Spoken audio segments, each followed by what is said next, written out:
অপরিসীম ক্ষমতা কে না চায়। আমাদের বৃশ্চিক রাশি এবং বৃশ্চিক লগ্নের ভাই বোনেরা, আপনারা অবর্ণনীয় ত্যাগ, অদম্য সাহস আর দৃঢ় প্রত্যয় দেখিয়ে সৃষ্টিকর্তার কাছ থেকে উপহার হিসেবে পাচ্ছেন অপরিসীম ক্ষমতা। আর সৃষ্টিকর্তা যখন দেন তখন তো দুই হাতে দেন, শুধুমাত্র অপরিসীম ক্ষমতা না, সে আপনাকে দিচ্ছে নবম ঘরে বৃহস্পতি তুঙ্গে সৌভাগ্য। এই ক্ষমতার সৌভাগ্য মিলিয়ে নভেম্বর 2025 হবে আপনাদের জীবনের শ্রেষ্ঠতম মাস। এখন এই শ্রেষ্ঠতম মাসে কি করবেন, কোন দিকে যাবেন এবং কিভাবে জীবনকে নেবেন সাফল্যের চূড়ায়, সেটা নিয়েই নভেম্বর মাসের রাশিফল।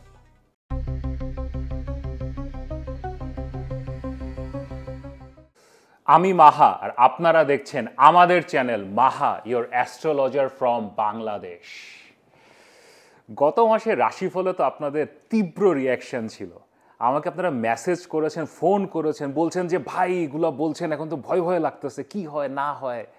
এরপর আবার 10-15 দিন পরে আপনারাই আমাকে মেসেজ করেছেন, আবার ফোন করেছেন যে ভাই থ্যাংক ইউ, বলছিলেন, সামলাইতে পারছি নিজেকে।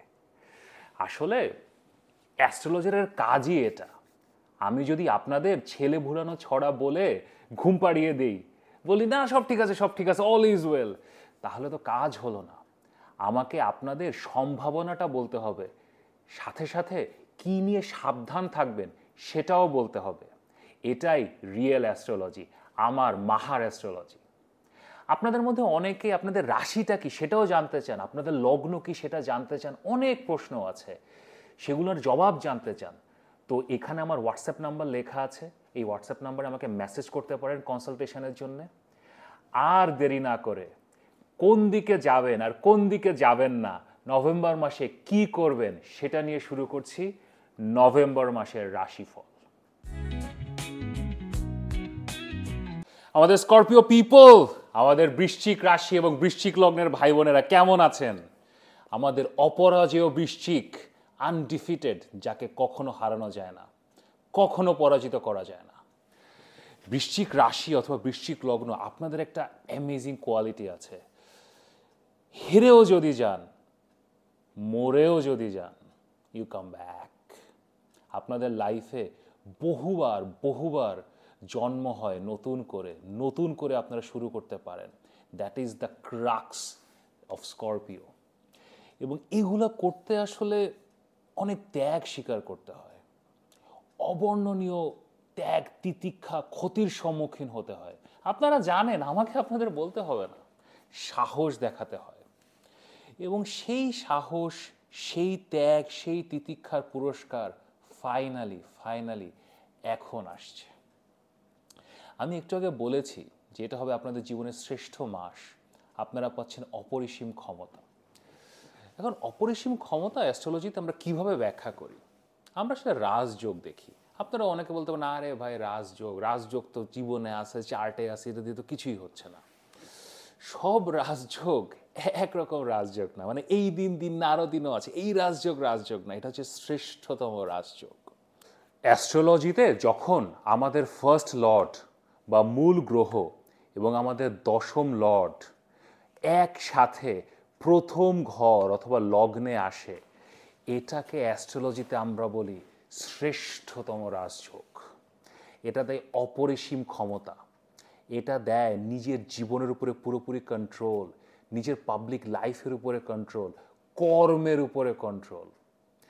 এই নভেম্বর মাসে বহু বহু বহু সাধনার পরে আপনাদের মূল গ্রহ মঙ্গল এবং আপনাদের দশম লর্ড সূর্য একই সাথে আপনাদের প্রথম ঘরে কনজাংক্ট হচ্ছে বা একই সাথে দুতিতে বসছে এবং শ্রেষ্ঠতম রাজযোগ তৈরি করছে। You'll have total complete control over your life. আপনার যা খুশি আপনি তাই করতে পারেন, আপনি যেদিকে খুশি যেতে পারেন, যে ডিসিশন খুশি নিতে পারেন, ইউ ক্যান অ্যাচিভ এনিথিং। এবং এটা না, মানে স্করপিওদের সাথে সবসময় যে ভয়টা হয় যে you are your worst enemy, মানে নিজেই নিজেকে মানে মানে যেটা হয় আর কি, সেখান থেকে আপনারা সেফ এখন নভেম্বর মাসে। কারণ আপনাদের নবম ঘরে আপনাদের সবচেয়ে ইয়োর বেস্ট ফ্রেন্ড, আপনাদের শ্রেষ্ঠতম গ্রহ যেটা আপনাদেরকে সবসময় হেল্প করে, বৃহস্পতি, সে নবম ঘরে তুঙ্গে আছে। নভেম্বরের তুঙ্গে বৃহস্পতি আপনাদেরকে একটা ভাগ্যের সহায়তা দিচ্ছে। তো আপনি যে ডিসিশনগুলো নিচ্ছেন, যা করার কথা চিন্তা করছেন, তার মধ্যে একটা ক্ল্যারিটি আছে, একটা গুরুর আশীর্বাদ আছে, একটা সৃষ্টিকর্তার আশীর্বাদ আছে। So this is an unbelievable time. মানে বহু সাধনার পর এরকম সময় আসে। এখন তাহলে কি করবেন, তাই না? কি করা উচিত? এখন আমি তো মাহা, এখন মাহার অ্যাস্ট্রোলজি তো ভাই অন্যরকম অ্যাস্ট্রোলজি। আমি কি করবেন সেটা না বলে আমি আগে আপনাদেরকে বলবো কি করবেন না, কি এখন করবেন না। সবার আগে এইরকম অপরিসীম ক্ষমতা, এরকম শ্রেষ্ঠতম সময় নিয়ে জীবনে এই সময়, এই নভেম্বর মাসে, স্পেশাল নভেম্বর মাসের 15 তারিখ থেকে ডিসেম্বর মাসের 15 তারিখ পর্যন্ত এই যে গোল্ডেন, এই যে সবার আগে টাকা পয়সা নিয়ে চিন্তা করবেন না। কত টাকা আসলো, কোথা থেকে আসলো, কোন কাজ করছেন, সেই কাজে কত টাকা বিল পাচ্ছেন, স্যালারি পাচ্ছেন কিনা, স্যালারি বাড়লো কিনা, ইনক্রিমেন্ট হলো কিনা, টাকা আটকে আছে কিনা, টাকা আদৌ পাচ্ছেন কিনা, এক মুহূর্তের জন্য চিন্তা করবেন না। এটা টাকা নিয়ে চিন্তা করার সময় না। টাকা তো টাকা, টাকা আসবে, টাকার বন্যা বয়ে যাবে। এখন this is about absolute power, supreme পাওয়ার। যার কাছে অ্যাবসলিউট পাওয়ার থাকে এবং সুপ্রিম পাওয়ার থাকে, জানেন, তার ব্যাংক অ্যাকাউন্টও থাকে না, সে জানেও না তার কাছে কত টাকা আছে। He will or she will have people, তার একটা 10-15টা লোক থাকে যারা খবর রাখে কয় টাকা আছে, সে নিজেও জানে না তার কাছে কয় টাকা আছে। সো আপনাকে এখন ওই মাইন্ডসেটে যেতে হবে, টাকার কথা চিন্তা করবেন না। কয় টাকা আছে, কি আছে, কোথা থেকে টাকা আসতেছে, টাকা আসছে না, টাকা আটকে আছে, ওর কাছে টাকা পায়, টাকা পাচ্ছি না। Just don't worry about it, just forget about money. Secondarily আরেকটা জিনিসের কথা এখন মাথা থেকে বাদ দিতে হবে, সেটা হচ্ছে প্রেম। হ্যাঁ, এখন আপনার যদি জীবনে প্রেম থাকে, আপনি যদি ম্যারিড হন, হাজব্যান্ড ওয়াইফ আছে, অথবা আপনি কারোর সাথে আপনার প্রেমের সম্পর্ক চলছে, অথবা কাউকে পছন্দ করেন, এখন জীবন এগুলো নিয়ে চিন্তা করার সময় নয়। আপনি প্রেম থেকে এখন যত দূরে থাকবেন, আমি বলছি না আপনি এখন ব্রেকআপ করে ফেলেন, প্রেম বাদ দিয়ে দেন, হাজব্যান্ড ওয়াইফকে ছেড়ে দেন, তা বলছি না। রিলেশনশিপ আপনি মেনটেন করেন, কিন্তু এটা এখন আপনার লাইফের প্রায়োরিটি হওয়া যাবে না। আপনি এখন আপনার বয়ফ্রেন্ড কী ভাবছে, আপনার গার্লফ্রেন্ড কী ভাবছে, সে আপনার কাছ থেকে কী চায়, তার চোখে আপনি কেমন হতে চান, ya these are important things in life, but not now. এখন এটা প্রেম প্রীতির সময় নয়। This is not a time about love, relationships. আসবে, সময় আসবে, প্রেম করবেন, ya perfectly alright, not now.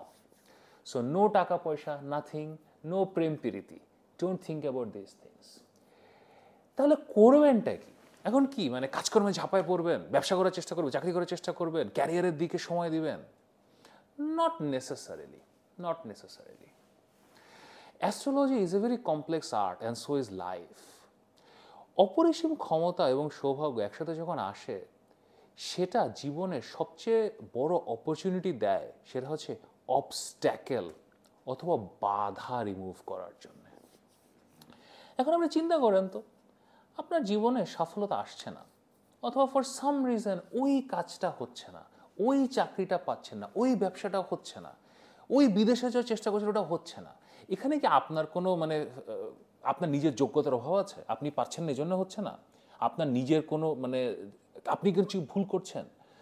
Definitely not. আপনার নিশ্চয় একটা প্ল্যান আছে, আপনি আপনার মধ্যে চেষ্টা করছেন, কিন্তু একটা বাধা আছে। Something is stopping you. হয়তো সেটা কোনো সিচুয়েশান, সেটা কোনো একটা মানুষ হতে পারে, অথবা আপনার নিজের মনের মধ্যে কোনো একটা ভয়, কোনো একটা ফিয়ার, অথবা কোনো একটা নেগেটিভিটি, যেটা আপনাকে আসলে আটকাচ্ছে।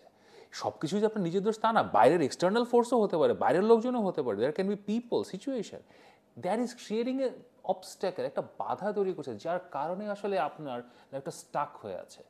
1 বছর, 2 বছর, 5 বছর, 7 বছর, লাইক 12 বছর স্টাক হয়ে আছে। এখন এই টাইমে, এই মোমেন্টে, জীবনের শ্রেষ্ঠতম মাসে আপনাকে আপনার জীবন থেকে বাধা দূর করতে হবে, বাধা মুক্ত হতে হবে। একটা ওয়ার্ড আছে, এটাকে বলা হয় ডেড উড। ডেড উড মানে কি জানেন? একটা গাছ, ও থাকে, বড় হয়, বেঁচে থাকে, কিন্তু হঠাৎ বেঁচে থাকার প্রসেসে গাছের একটা কাঠের কিছু অংশ, সেটা আর কোনোভাবেই সেটাকে সার্ভ করে না। It is a dead wood. ওইটা গাছকে কোনোভাবে কোনো ধরনের নিউট্রিশনও দিতে হেল্প করে না, অথবা গাছকে কোনো প্রোডাক্টিভ কাজেও হেল্প করে না। সো গাছ তখন ওই ডেড উডটাকে ঝেড়ে ফেলার চেষ্টা করে, অথবা গাছ নিজেই ওই ডেড উডকে নিউট্রিশন দেয়া বন্ধ করে দেয়। আপনাকে আপনার লাইফের এই ডেড উড বা মরা কাঠ এটাকে এখন আইডেন্টিফাই করতে হবে। কোন সে মানুষ যে আপনার জীবনে আসলে কিছুই করছে না, আপনাকে আপনাকে বাধা দিচ্ছে? কোন সে ঘটনা, কোন সে সিচুয়েশন, কোন সে কাজ, কোন সে অভ্যাস, কোন সে হবি, কোন সে জায়গা যেখানে আপনি যান, যার কারণে আপনার লাইফে বাধা তৈরি হচ্ছে? এখন আপনারা বলতে পারেন যে ভাই এরকম অপরিসীম ক্ষমতা, এরকম এরকম situation, এরকম সৌভাগ্য নিয়ে আমি এখন এই কাজ করবো, আমার তো এখন নতুন ব্যবসা শুরু করা উচিত, চাকরি করা উচিত। না, হ্যাঁ নতুন ব্যবসা এবং চাকরি শুরু করবেন, আগে আপনার জীবন থেকে বাধাটাকে সরিয়ে। এবং এখনই এটার গ্রেটেস্ট টাইম। কেন জানেন? কারণ একটা স্বভাব, একটা বাধা, একটা জিনিস যেটা আপনার সাথে বছরের পর বছর চলে আসছে এবং আপনাকে ভেতর থেকে উই পোকার মতো খেয়ে যাচ্ছে, আপনার ভিতরে ঘুম তৈরি করছে, এটাকে বের করতে, এটাকে কেটে ফেলে দিতে, অপারেশন করে ফেলে দিতে প্রচণ্ড সাহস লাগে, দৃঢ় প্রত্যয় লাগে, ত্যাগ করার মানসিকতা লাগে। সেটা তখনই সম্ভব যখন আপনার থাকে অপরিসীম ক্ষমতা, যখন আপনার থাকে সৌভাগ্য। এই নভেম্বর মাস হবে সেলফ কারেকশনের টাইম। ওই সেই মানুষ, আমি আবার বলছি, ওই সেই কাজ, ওই সেই স্বভাব ঝেড়ে ফেলে দেন, বাদ দেন, নতুন করে শুরু করেন। আপনি এখন নিজের জীবন থেকে আপনার এই ডেড উড বা মরা কাঠ যত বেশি কেটে ফেলে দিতে পারবেন, ডিসেম্বর মাস থেকে আপনার লাইফের সাকসেসটা তত বেশি ট্রিগার্ড আপ হবে। This is an incredible opportunity, incredible month. Scorpio is always a very internal sign. অপরিসীম ক্ষমতা অন্যান্য রাশিরা কিভাবে ব্যবহার করবে সেটা তাদের ব্যাপার। স্করপিও জন্য একটা ইন্টারনাল ব্যাপার। নিজেকে আপনাকে ক্ষমতাটা ফিল করতে হবে, নিজেকে আপনাকে সৌভাগ্যটা ফিল করতে হবে, নিজেকে আপনাকে পাওয়ারটা ফিল করতে হবে এবং নিজেকে ইন্টারনালি এটা ফিল করে নিজেই নিজেকে ট্রান্সফর্ম করতে হবে এবং নিজের জীবনের এই সকল মরা কাঠ, সকল উইপোকা, সকল ঘুণ ঝেড়ে ফেলে দিতে হবে। Nobody can stop you. এখন কিভাবে এসব করবেন তা নিয়ে যদি আমার সাথে আরও কথা বলতে চান, এখানে আমার হোয়াটসঅ্যাপ নাম্বার দেওয়া আছে, আমাকে হোয়াটসঅ্যাপে কনসালটেশনের জন্য মেসেজ করতে পারেন। যদি ভিডিওটি ভালো লাগে লাইক করেন, সাবস্ক্রাইব করেন, শেয়ার করেন, নিয়মিত দেখা হবে।